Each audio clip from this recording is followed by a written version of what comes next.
우리가 읽은 1절의 말씀을 보면 유순한 대답은 분노를 쉬게 하여도, 유순한 대답은 친절한 그런 대답은, 그러니까 겸손한 마음에서 일어나는 그런 말은 분노를 쉬게 하여도, 그러니까 분노를 막 마치 뜨거운 물이 끓어오르는 것처럼 그렇게 막 끓어오르는 것을 가라앉힌다라는 거예요.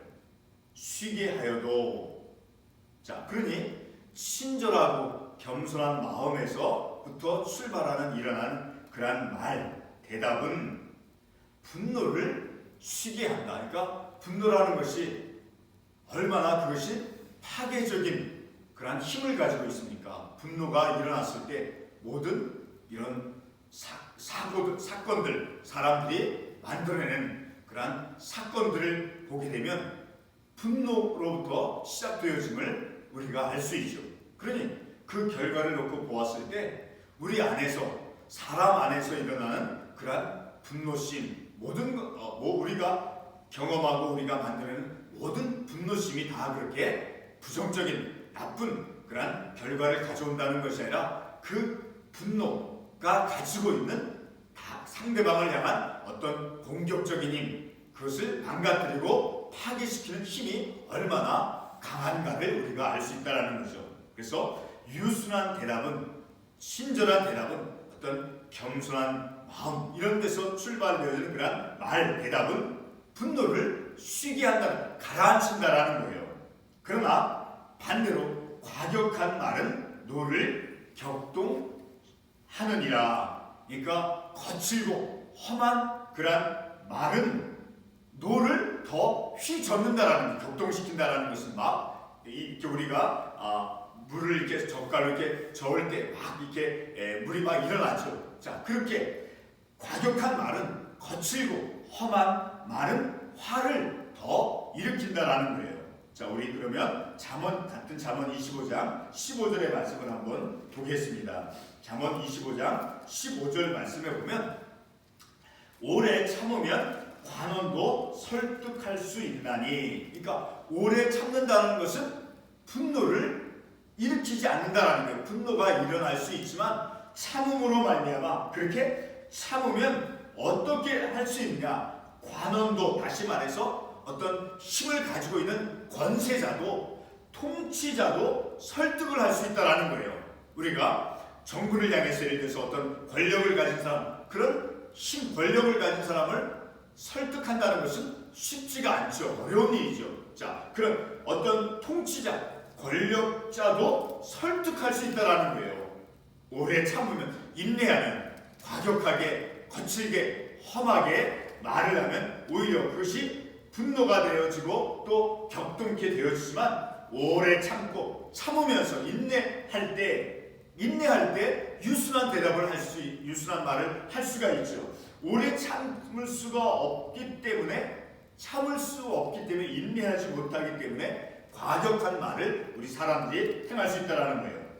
그래서 15절 계속 읽으면 부드러운 혀는 뼈를 깎느니라. 그러니까 아주 겸손한 가운데서 아주 인내하면서 친절하고 그러한 지혜로운 혀는 뼈를 어떻게 그 뼈가 딱딱하고 단단한 것을 어떻게 깎을 수 있습니까? 그만큼 이 유순한 말, 유순한 대답, 그리고 부드러운 혀, 인내하는 사람의 그 지혜자의 그 말은 뼈를 깎는 정도로, 그렇게 또 통치자도, 어떤 관원도 설득할 수 있는 그러한 지혜를 가질 수 있다는 것을 우리가 이 말씀을 통해서 알 수 있게 된다는 거죠. 그래서 계속해서 2절 말씀을 보면 지혜 있는 자의 혀는 지식을 선히 베풀고, 그러니까 지혜로운 자가 행하는 말은, 여기서 지식이라고 하는 것은 어떤 좋은 충고를 의미하는 거예요. 그러니까 지혜 있는 자가 하는 그 사람의 말은 좋은 충고를 베풀 수 있다라는 거예요. 그러나 미련한 자의 입은, 그러니까 과격한 말을 하는 사람, 혹은 오래 참을지 못하는 인내심을 갖지 못한 그러한 사람의 말은 미련한 것을 쏟느니라. 참 우리는 이 잠언의 이런 말씀을 통해서 계속해서 이 잠언의 말씀이 우리 사람들이 어떻게 우리가 어떤 마음을 가지고 어떻게 우리의 입술과 혀를 잘 사용해야 되고 어떻게 말을 해야 하는 것을 계속해서 강조하는 것을 볼 때 또 우리가 실제로 이런 잠언의 말씀을 우리가 읽지 않는다 한다 할지라도 우리 삶 속에서 우리가 말하는 것은 정말로 중요하다는 것을 우리가 알 수 있죠. 그러니 오늘 이런 잠언의 이 말씀에서 계속해서 우리의 입술과 혀를 우리가 말을 어떻게 잘 지혜롭게 행해야 되는 것을 강조하는 것을 볼 때 정말 우리의 삶 속에서는 우리가 말하는 것이 참으로 중요한 것이다라는 것을 그래서 우리가 진지하게 잘 깨닫고 생각하고 판단하면서 우리가 말을 하는 그러니까 이런 잠언의 말씀을 가지고 우리가 하나씩 어린 아이들이 이 걸음마를 배우고 말을 하는 것을 배우는 것처럼 우리도 이 잠언의 말씀을 통해서 이제 우리의 삶 속에서 우리가 어떻게 입술과 우리의 혀를 우리가 어떻게 대답을 하고 어떤 말을 해야 될 것인가 우리의 말의 패턴은 어떠해야 할 것인가를 하나씩 배울 수가 있어야 된다는 것을 우리가 말씀을 통해서 깨닫는다라는 거죠. 자, 우리 3절의 말씀을 보면 여호와의 눈은 어디서든지 악인과 선인을 감찰하시느니라. 그러니까 하나님께서는 항상 우리들의 삶을 바라보시고 감찰하신다라는 거예요. 자, 우리 역대하 16장 9절의 말씀을 한번 찾아가 보겠습니다. 역대하 16장 9절 말씀에서 이렇게 말씀하고 있습니다. 여호와의 눈은 온 땅을 감찰하사. 그러니까 하나님은 온 세상, 온 사람들, 우리 모두를 하나님께서 바라보신다라는 거예요. 다 지켜보고 계신다라는 거예요. 그래서 전심으로 자기에게 향하는 자들 위하여 능력을 베푸시나니 하나님은 늘 우리들을 지켜 바라보고 있음을 우리가 이러한 말씀을 통해서 깨닫는다라는 거예요. 그러므로 늘 우리는 하나님 앞에서 우리가 내가 지금 하나님 앞에 있다라는 것을 늘 그것을 의식하고 이런 말씀을 통해서 그래서 늘 우리가 하나님 앞에서의 내 삶이 내 행동이 어떠해야 하나 하는 것을 늘 진지하게 지혜롭게 잘 생각하고 판단하고 삶을 살아가야 된다는 거죠. 4절 말씀에 보면 온순한 혀는 생명나무이지만 또 계속해서 나오죠. 2절에 이어서 그렇죠. 1절과 2절에 이어서 온순한 혀는 바로 치유를 가져온다는 어떤 고통 속에 있는 아픔 속에 있는 사람에게 이 온순한 혀는 그 사람의 어떤 마음의 상함으로부터 나음을 입을 수 있는 그런 치유를 가져오는 혀다라는 거예요. 그래서 온순한 혀는 생명나무이지만 그 반대로 패역한 혀는 패역한이라고 하는 것은 가짜의 허위의 어떤 기만적인 그러니까 교만한 그런 마른 마음을 상하게 하느냐. 참 우리는 이런 잠언의 말씀을 우리의 삶 속에서 우리의 개인적인 삶 속에서 우리가 얼마나 많이 그것을 겪고 경험했는가를 우리 자신이 더 잘 알 거예요. 그렇죠?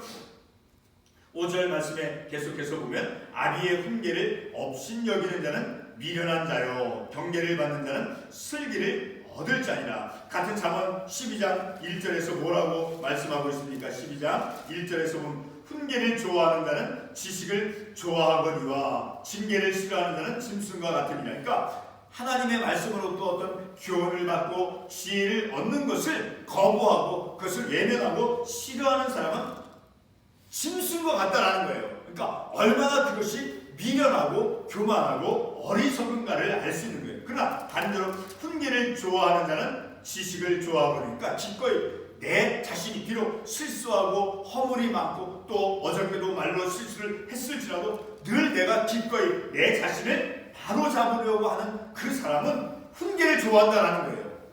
훈계를. 자, 다시 본문의 말씀으로 돌아와서 이렇게 5절 말씀에 징계를 받는 자는 슬기를 얻을 자니라. 슬기를 얻는다라는 것은 어떤 분별력 있는 그런 사려 깊은 마음들, 사려 있는 분별력, 그다음에 어떤 신중함, 그런 지혜를 얻는다라는 거예요.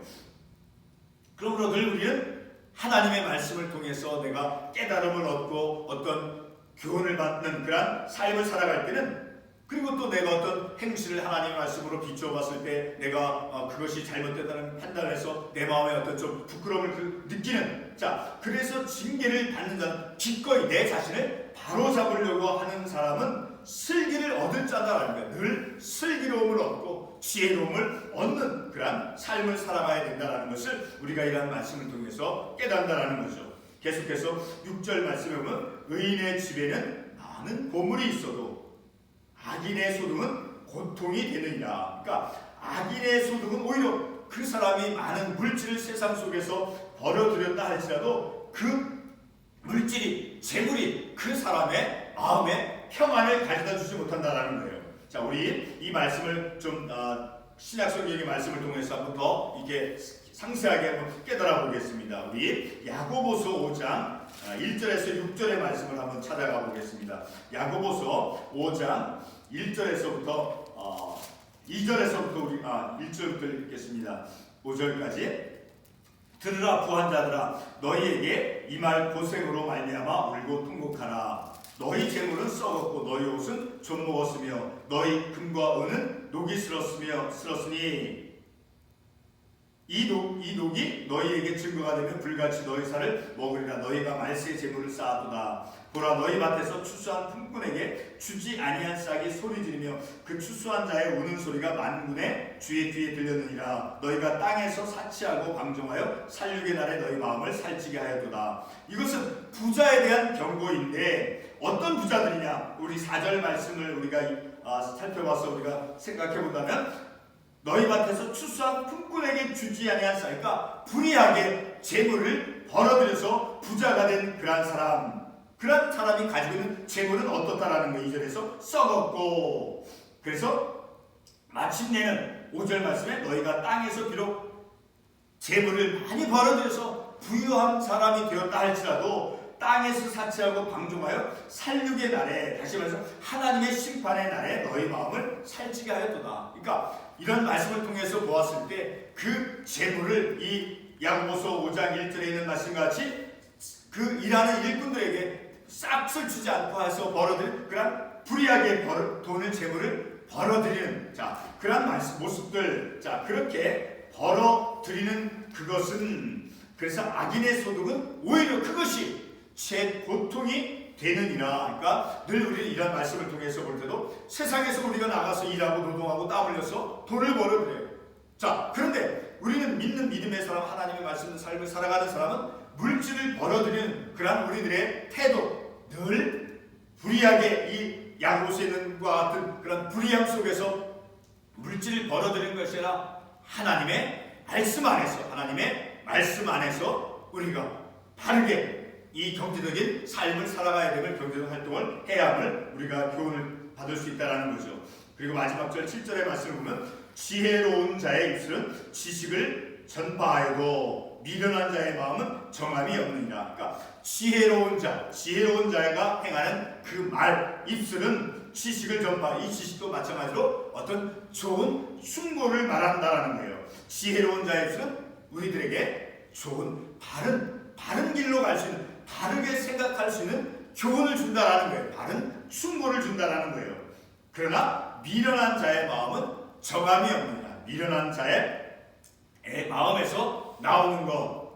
우리 마지막으로 마태복음 12장 34절과 35절의 말씀을 통해서 우리가 어떤 말을 하게 되는가. 그러니까 우리의 마음속에서 우리가 품은 것이 무엇이고 우리의 마음속에 어떤 것이 있을 때 어떤 것을 바라는가 하는 것을 우리 한번 마태복음 12장 34절과 35절 말씀을 통해서 한번 찾아가 이해해 보도록 하겠습니다. 마태복음 12장 34절과 35절 말씀을 한번 읽어보겠습니다.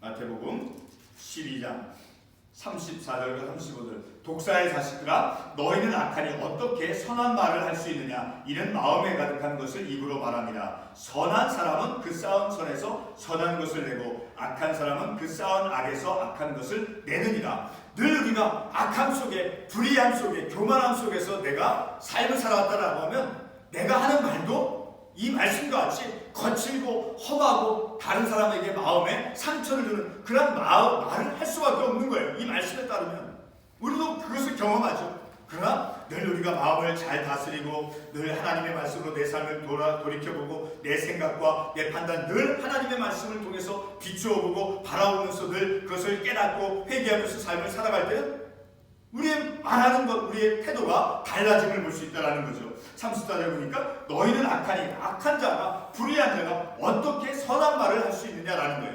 악함이 있는데 불의함이 있는데 반대로 그 마음에 선함이 있을 때는 그 선한 말을 하게 된다라는 거예요. 그러니까 늘 우리가 우리의 입 밖으로 나오는 그러한 우리 입을 통해서 표현되어지는 그러한 말들, 그것은 내 마음속에 내 생각 속에 내가 삶을 어떻게 살아왔는가 하는 것을 간접적으로 반영해 준다라는 거예요. 자, 오늘 우리가 이런 말씀을 통해서 늘 우리는 늘 하나님의 말씀을 읽고 깨닫는 자로서 우리가 삶을 살아갈 때 늘 지난날보다 과거에는 늘 우리가 내 마음대로 내 생각대로 내 판단대로 그렇게 쉽게 단순하게 내가 어떤 단어나 어떤 말을 표현함을 통해서 상대방에 아픔을 주거나 어떤 상처를 주는 것이 얼마나 많이 있는지 몰라요.